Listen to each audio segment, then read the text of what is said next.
Hi everyone, welcome to episode 62 of Pantry to Plate.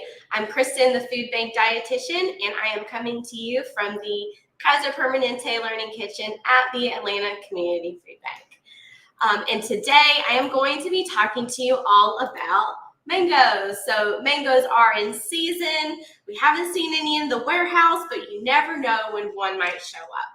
So it's really important for us to understand how to cut a mango because it's not nutrition unless you eat it. So mangoes are full of vitamin C and vitamin A because they're beautiful orange flesh inside. And then they also have 5 grams of fiber for a whole mango. So they help keep us regular. Now, also, we need to consider that they do have quite a few carbs in there. So if you're paying attention to your sugar intake, or your blood sugar, if you have pre-diabetes or diabetes, you want to think about eating half or less of a mango at a time. So we know that mangoes have a pit inside and it looks like this. So it's long and skinny and flat and it's inside like this. So if you don't know how to find the mango, it'll be a little bit hard to cut. So I'm going to show you how to find it and then show you 2 different ways that you can cut it and show you 2 different ways that you can eat your mango, or 3 actually. Okay, let's get started. Okay, so we got this good overhead view here. So what I'm going to do is first, when you're looking for mangoes, you want them to have a little bit of give when you press on it. So it's not going to like mash in and leave a really big indentation. It's kind of like choosing an avocado. It's got a little bit of softness to it. And sometimes it smells really good. It's gonna have that really nice, oh, this one smells good. Nice sweet smell, and you know that it's gonna be nice and ripe. So the color doesn't always have much to do with how ripe it is. Mangoes are like red and green like this, and sometimes they will be yellow, and there are smaller varieties that are completely yellow and golden. So do the squeeze test and check for the smell. This one, I'm gonna go with this one for the demo. So first we need to figure out where the seed is in the middle of the mango. So we're gonna find, this is the root end here, and this is the tall, skinny side. So our mango's got 4 sides. It's got 2 flat sides, and then it's got the skinny side and the skinny side. So the 2 flat sides are referred to as cheeks, and I think that's adorable. So what we wanna do is cut off the cheeks because the seed is in the middle, flat. It's flat like this in the middle. So we're going to first cut off a little sliver of the bottom so we can have a flat edge to keep it safe. So just a little bit off the bottom there, so it will sit flat and not move around. And then we know our pit is in the middle, so we're just gonna kind of play trial and error here. It is okay if you end up cutting it a few times. You're going to feel a little bit of give if you hit the pit, but it's okay to scrape down the side of it because you want to get as much fruit off of it as possible. So here we go. We're gonna try this and see. Okay, so I can't go any further here, so I'm just gonna move over just a little bit. There we go. So I got 1 cheek. And then on the other side, let's see. Okay, I'm scrubbing right down the side of it, and there's the other cheek. So you can see there's the pit on the one side, yep, and there's the pit on the other side, and we've got our 2 halves here. So this first method is called the hedgehog method because of the way the pieces sort of pop out at the end. So all you do is you score your mango down and then across, but don't cut all the way through the skin. So I'm gonna put it down and I'm just gonna cut down. So we're gonna get some nice chunky cubes from cutting it this way. And then we're gonna cut it in the opposite direction. This is called scoring because we're not cutting it all the way through. It's okay if you do. Okay, same thing on this side.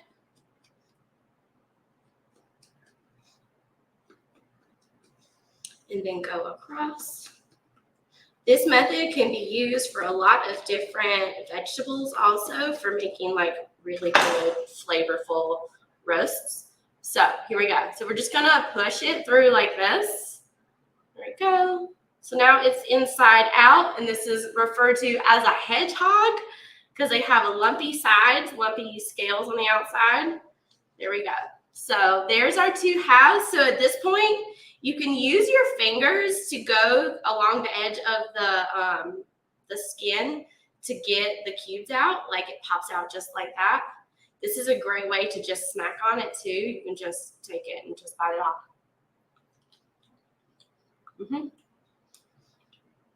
That is a perfect mango.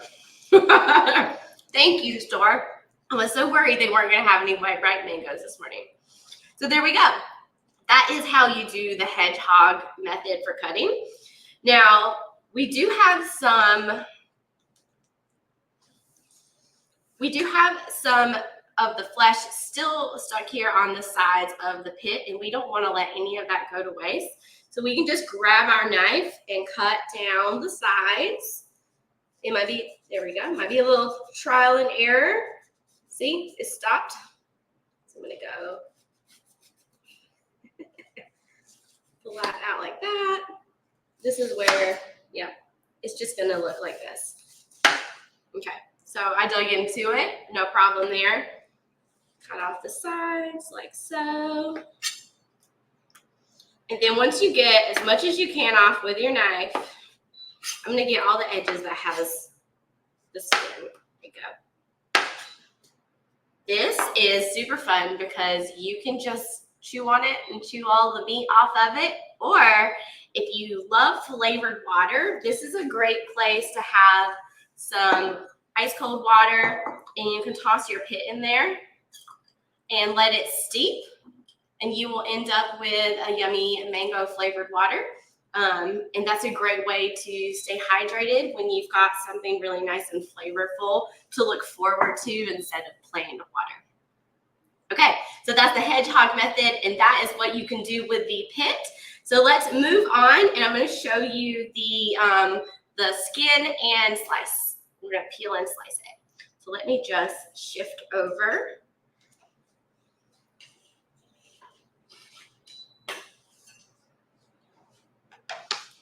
Okay, so for our second mango here, we're going to start with a flat bottom just like we did before. So just a little edge.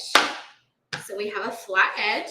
And then from here, you can peel your mango with your knife or with a veggie peeler. And that just depends on your comfort level with either of these tools. Maybe you're not comfortable with a big knife to like peel off all the skin, or your veggie peeler doesn't work great because they are always all over the place in terms of how well they work. So I'm going to try both.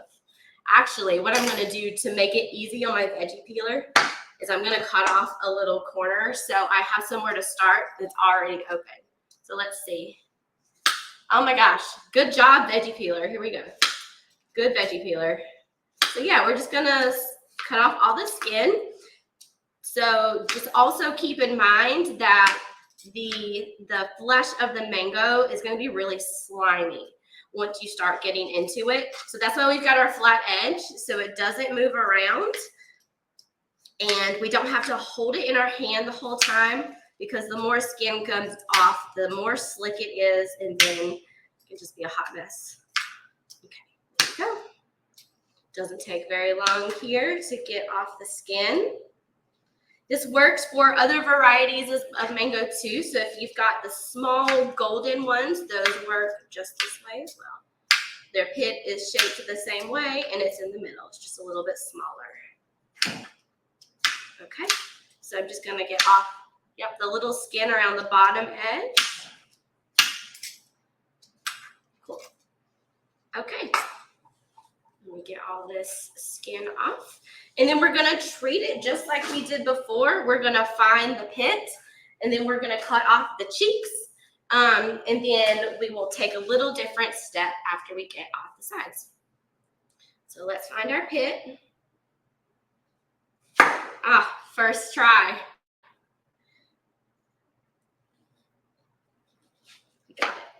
There we go. So now from here, you can cut it into nice thin slices, just like so, your little mango slices. Now, if you want it to be like matchsticks, if you want to have longer pieces, like maybe in a salad, you can just cut these up a little bit more. And then you'll have thin slices, but that will mix really well into your salad. Okay, or you can cut it a little bit wider on your slices. And then you can turn it in this direction and you can dice it up. There we go. So here is a couple of ways that you can slice up your mango to go into any dish that you want to eat. So the way we're going to show you to eat it are uncooked ways here, but there are lots of different ways where you can incorporate mangoes into a sauce, into a marinade for meat and things like that. But since it's hot outside, we figured we would share a couple of cool options. Okay, there we go. This is how you cut a mango. Now let's get into the fun part, how we eat it.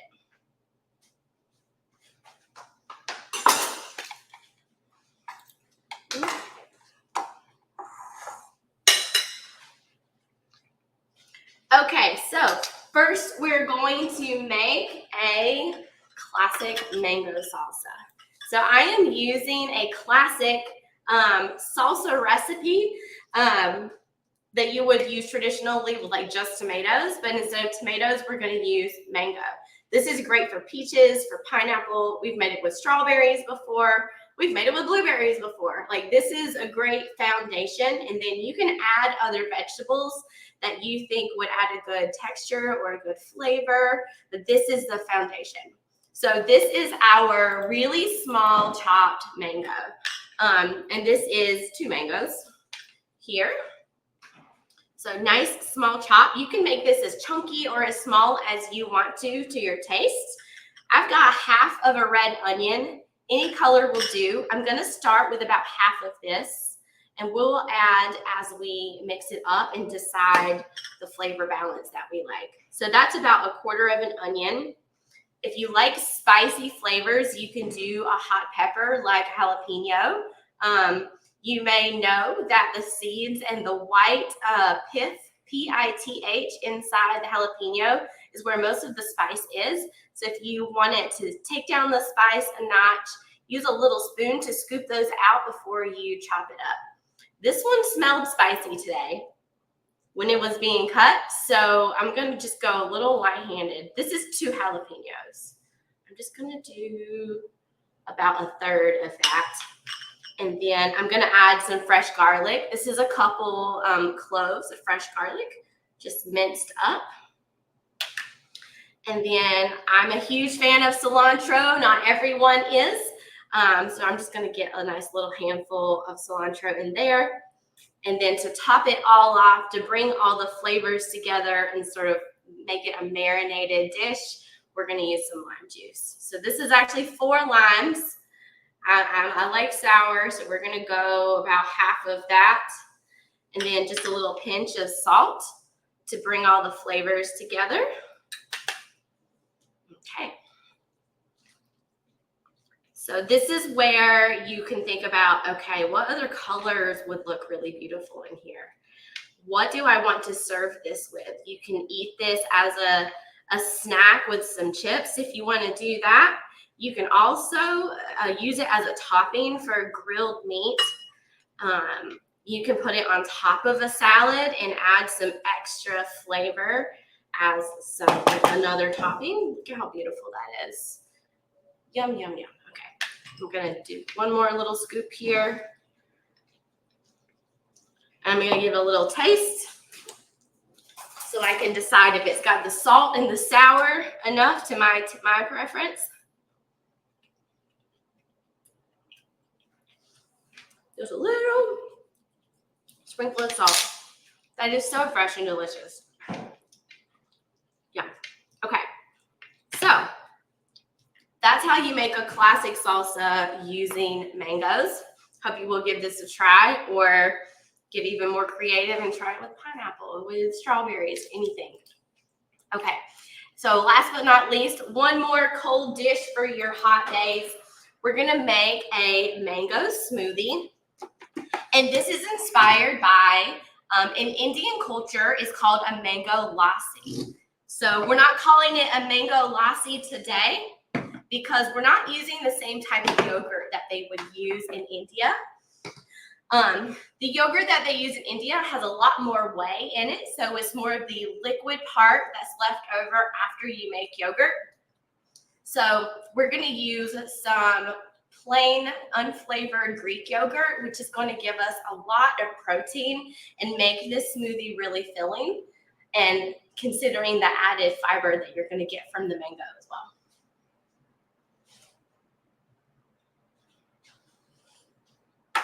Okay, so I'm going to do this. So first I'm going to add about 1.5 cups of chopped mango. So this is frozen mango. You can take your fresh mangoes and cube them up and freeze them if you've got that on hand, or if you've got frozen. Frozen's a good option because it keeps it cold and it really adds to the texture of the smoothie. So I'm going to add my 1.5 cups of frozen mango. And then I'm going to add a little bit of sugar. So this will be to your taste, but we need to consider how much sugar mangoes already have. So if your mango was a little underripe and it was a little firm when you were cutting it up, it's not going to be as sweet in a dish like this. But if it's nice and soft and sweet and juicy as you're cutting it, I don't think you will need as much sugar. But I'm going to add just a little bit. That's like a teaspoon of sugar there, just to help balance it all out. So also note here, if you have a high power blender, you can blend all of these ingredients together at the same time. If you don't have a high power blender, I recommend just doing the mango and the milk and the sugar first. So once that gets all nice and blended up, you can add in the yogurt and just mix it enough to blend it, to mix it in. Or you can take your blended fruit part of the smoothie and put it in a bowl and then mix in the yogurt there. So it just depends on how powerful your blender is. That's a great tip from the Indian food blogger that I got the recipe from. So I'm going to add, this is 3/4 cup of milk. You can use any type of milk in this. I will note, if you choose coconut milk, it will change the flavor of the smoothie. If you like coconut, it's a really great combo with the mango. So I'll just say that. If you're dairy-free, you can also use a non-dairy yogurt as well. But you won't get as much of the nutrition from the really protein-heavy Greek yogurt. So this is 3/4 cup of Greek yogurt. Unflavored, no sugar added. You can use flavored yogurt here if that's what you've got. And then you won't have to add the sugar separately if you've got a flavored yogurt. Right? We're just going to blend it up real quick.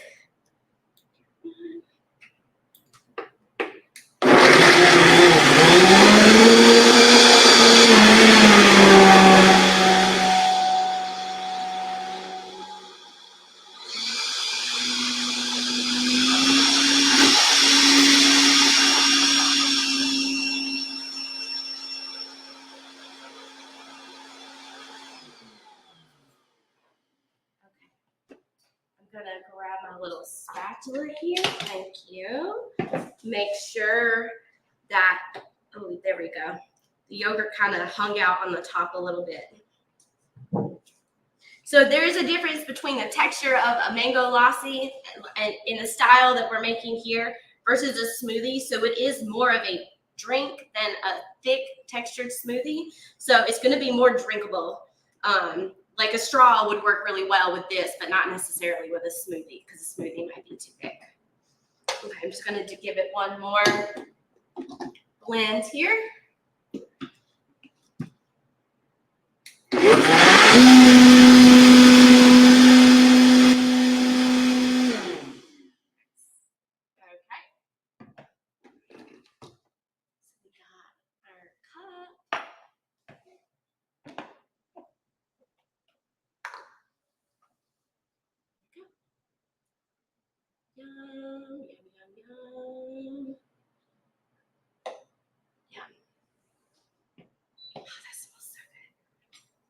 Joy brought me a spoon. Here we go. Let's give it a taste. It's so creamy and tangy and so smooth. It could probably use a pinch more sugar, but I'm really tangy. You guys know this. I talk about it all the time. I love my sour. I love my tangy. So this is really great for my taste. Traditionally, you could put some cardamom powder on top or mixed in. And if you want to like take it even a step up more, you could put some little saffron on top, because that's how she wrote the recipe. But classic, just like this is going to be really filling and really delicious for your hot days, and a great way to use up any mango that you've got on hand. Especially mango that's on its way out the door, this will be perfect for that because it'll have all of that yummy sweetness and juice. Okay, friends, let me grab my salsa here. So here's 2 ways that you can use up fresh mango while it's really hot outside. I hope you will try the hedgehog cutting method or the peel and slice to use up mangoes, hopefully in the near future for you. Now you can find all of the recipes specific to this episode in this QR code. So all you're going to do is open your phone camera and act like you're going to take a picture, and then a little link is going to pop up on the screen, and you're going to click that, and it'll take you to the Mangoes episode folder. You'll find the recipe for the lassi and a fruit salsa, and then a couple of little extra tips on how to cut your mangoes. So we will see you in a couple weeks for another episode of Pantry to Plate, and I look forward to it.